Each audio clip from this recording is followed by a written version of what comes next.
I was hosting Thanksgiving for the first time when my sister-in-law showed up with her own turkey.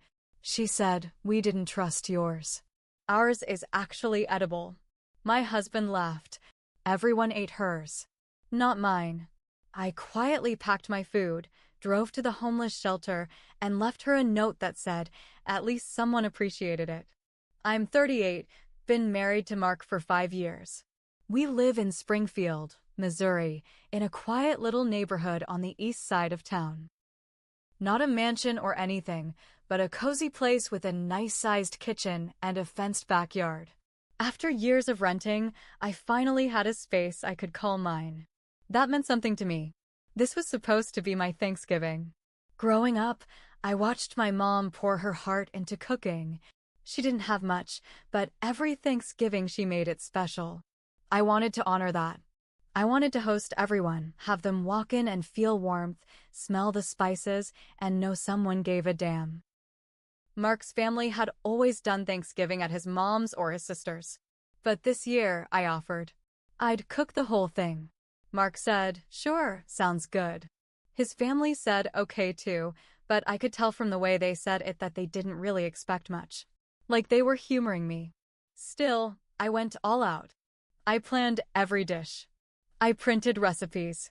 I did a trial run of the turkey a week before, just to make sure.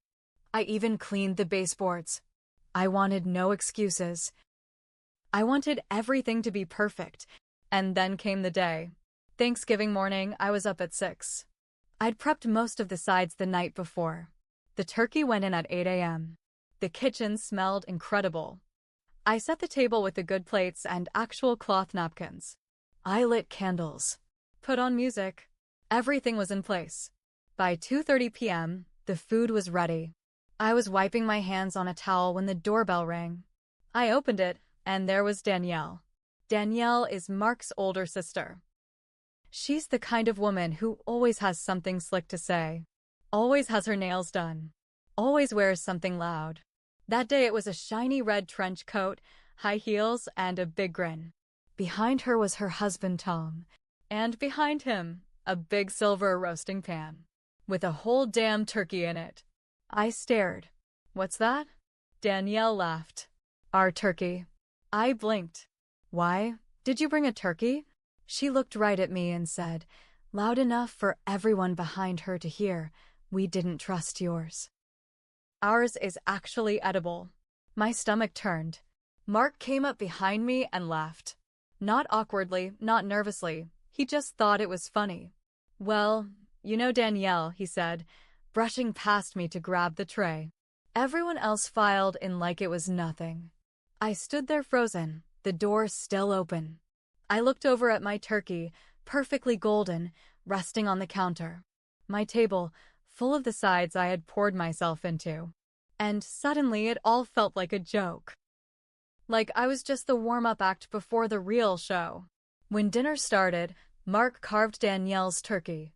Not mine. Plates went around, filled with her food. "Oh, this is so juicy," someone said. "You always make the best turkey, Danielle," said Mark's mom. Mine sat untouched. Not one person scooped my mashed potatoes. No one even asked what kind of stuffing I made. They were too busy stuffing their faces with her food. Food she didn't even tell me she was bringing. I felt heat crawl up my neck. But I didn't cry. I didn't yell. I just stood in the kitchen like a ghost while they laughed and chewed and complimented the woman who had walked into my house and mocked me to my face. After dinner, while they settled into the living room with wine and football, I started packing my food into containers. Everything I made, every untouched dish, every side and dessert. I didn't say a word. I put it all in 2 large tote bags, slipped on my coat, and walked out. No one noticed. I drove across town to the shelter I used to volunteer at years ago. It's tucked between a church and a closed-down laundromat. The woman at the desk recognized me. Her name's Lorraine. I told her I had a full Thanksgiving meal that hadn't been touched. Asked if they could use it. She looked in the bags and her face lit up. "Are you kidding? This is amazing." We brought the food in together. People there started gathering. They were smiling. One man said, "You brought all this for us?" I nodded. Yes, it's real good food too. I promise. They didn't care who made it. They didn't pick it apart. They were just thankful. Before I left, Lorraine hugged me. You made a lot of people happy tonight. I almost cried right there, but I held it together. I drove home in silence. When I got back, the living room was a mess. Empty wine glasses, crumbs, laughter from the TV. Danielle was still holding court like she was the damn queen of Thanksgiving. I walked into the kitchen, found the now empty tray she'd brought her turkey in, and quietly slid a note into it. Folded in half. It read, "At least someone appreciated mine." Then I went upstairs. Mark came up later. He asked where I'd gone. I told him. He laughed again. That's kinda dramatic, don't you think? I didn't answer. I just looked at him and knew right then I was alone in this marriage. But I didn't start a fight. I started thinking. The next morning, Mark acted like nothing happened. He was in the kitchen making coffee, humming like it was any other Friday. I came downstairs, and he looked up like he expected me to smile and say good morning. I didn't. He raised an eyebrow. You still mad about yesterday? I stood by the fridge. You thought it was funny. He shrugged. It was kind of funny. You took it too personal. I didn't say anything. I just stared at him. He went back to pouring his coffee, and I saw something in that moment, something I'd missed for years. Mark didn't see me. Not really. Not who I was, not what I gave. To him, I was just there. I spent the weekend mostly in silence. He didn't seem to notice. Monday morning, I got up early, called in sick to work, and started going through old boxes. One of them had a journal I kept during our first year together. In it, I wrote about the way Mark made me laugh, how he'd leave notes on the bathroom mirror, how he said he wanted a partner, not just a wife. But that version of him didn't exist anymore. That night, after he went to bed, I checked his phone. Now, I don't normally do that. I'm not proud of it. But something had been nagging me since Thanksgiving, like an itch under my skin. And sure enough, there it was. A group text between him, Danielle, and their mom. Danielle. Hope you all enjoyed the real turkey face with ears of joy, Mark. She's still pissed LMAO their mom. She needs to lighten up. You know how sensitive she gets. Mark. At least no one had to pretend to like her cooking face with ears of joy, face with ears of joy, face with ears of joy. My hands shook. I took screenshots. Every message. Every smug little laugh at my expense. I saved them all to my email, just in case. The next day, I went back to the shelter. I brought cookies this time, homemade. Lorraine gave me a big smile and asked how I was doing. I told her I was figuring some things out. She nodded and said, you know, I could use some help organizing next month's food drive. We're short on hands. I said yes without even thinking. For the first time in a long time, it felt good to say yes to something that wasn't about them. Back home, I started changing little things. I stopped doing Mark's laundry. I stopped packing his lunches for work. I stopped pretending everything was fine. He noticed.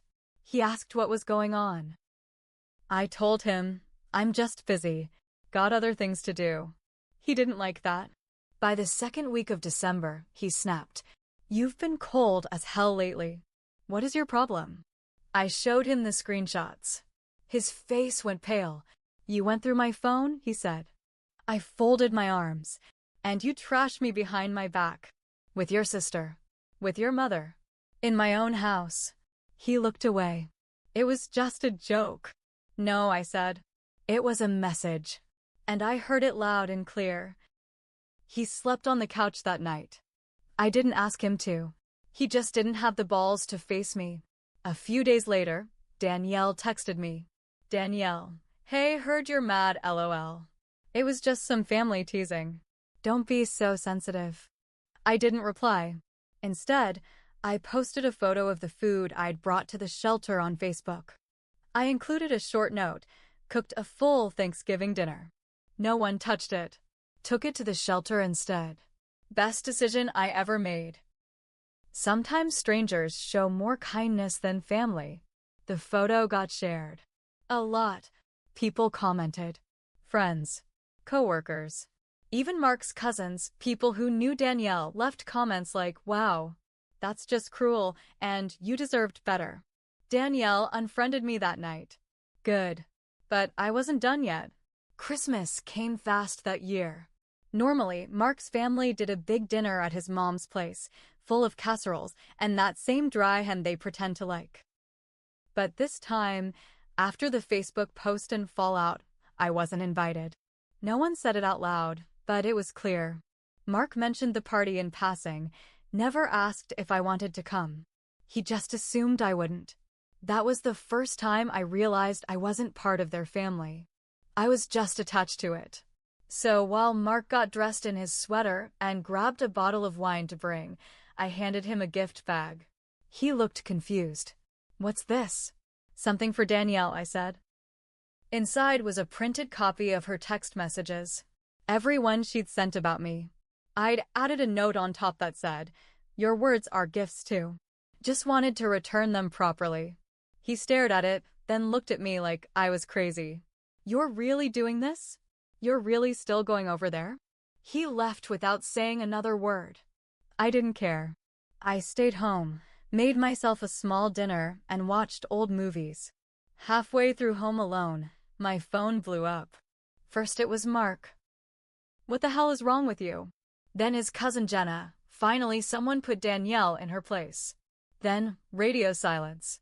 Mark didn't come home until late. When he did, he reeked of wine. He walked into the bedroom, sat on the edge of the bed, and said, "You embarrassed me." "No," I said. "I exposed you." He didn't have anything to say to that. A few days later, he packed a bag. "I think we need some space." I nodded. "There's a hotel on Glenstone. You can try there." He left. And for the first time in months, I slept through the night. But the twist came in January.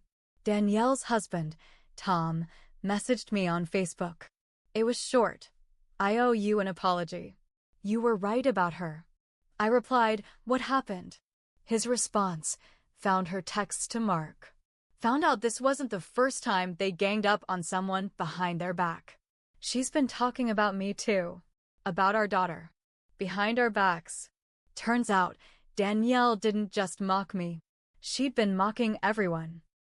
Playing queen bee while slowly poisoning the well around her. Tom left her that week. Filed for separation. Danielle went quiet online. Deleted her Facebook. Stopped coming to family events. Suddenly, everyone was calling me. Mark's aunt. His cousin Jenna. Even his mom. All saying things like, "Danielle could be a lot sometimes," or "We didn't realize how mean she could be," or "We should have had your back." It was funny how fast they changed their tune when they were the ones embarrassed. But I didn't let them off the hook. I didn't yell. I didn't play the victim. I just told them the truth. "You saw how she treated me. And you laughed with her. You're only sorry now because it blew up in your face." That shut them up real quick. As for Mark, he kept texting, calling, trying to talk things through. But I'd already made my choice. And I had one last thing to do before I walked away for good. Mark wanted to fix things. After all that, after laughing at me, mocking me behind my back, letting his sister tear me down in my own house, he thought we could patch it up. He came back in February, standing on the porch with a grocery bag in one hand and a sheepish look on his face. "I brought your favorite. Chicken tikka from Taste of India." I opened the door but didn't let him in. "Can we talk?" he asked. I stepped outside, closed the door behind me, and stood on the porch with him. He said, "Look, I know I messed up, but Danielle's a nightmare. She ruins everything. You and we were solid before she got in the way." I looked him dead in the eye. "No, Mark. You ruined it. You laughed with her. You let her humiliate me. And you didn't stand up for me once." He tried to explain, started rambling about bad timing and how family can be complicated. I stopped him. "You don't get it. You never had my back. Not once. You let them treat me like a joke. He didn't like that. His face changed. You're not perfect either. You always made everything about being right. About having control. That stung. Because it was partly true. I had tried to control things. The holiday, the menu, the atmosphere. I'd obsessed over every detail. But not out of ego. Out of hope. I just wanted to be included. I wanted it to matter. But Mark never saw that. He never asked why I worked so hard. He just laughed when it got torn down. I looked at him and realized. We'd both failed each other. But only one of us tried to fix it before it was too late. And I was done trying. Go home, Mark, I said. Wherever that is now. He stood there, waiting. Like he thought I might change my mind. I didn't. Finally, he left the food on the porch step and walked to his car. Drove off without looking back. The next day, I called a lawyer. The divorce took 5 months. During that time, I stayed busy. I volunteered at the shelter, picked up extra shifts at work, and started going to therapy.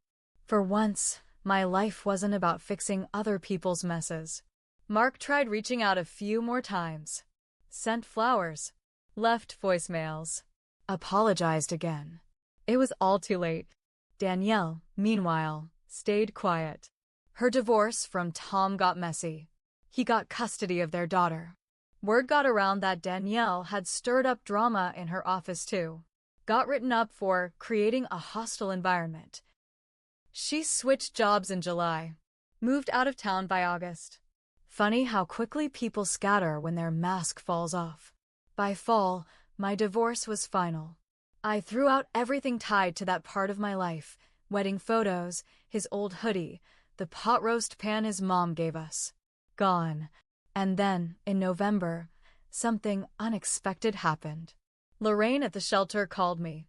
Hey, you still thinking about hosting Thanksgiving this year? I hesitated. Then said, yeah, I think I am. So I did. I cooked everything from scratch again. Turkey, stuffing, potatoes, the pies. This time, I served it at the shelter with a full team of volunteers. We fed over 80 people that night. One of the men came up to me afterward and said, that was the best food I ever had. You got a gift. I smiled. Not because he liked the food, but because someone saw me. Really saw me. Not as a joke. Not as a background character, but as someone who gave her best and kept going even after being betrayed. I drove home that night alone, and I wasn't sad. I was free.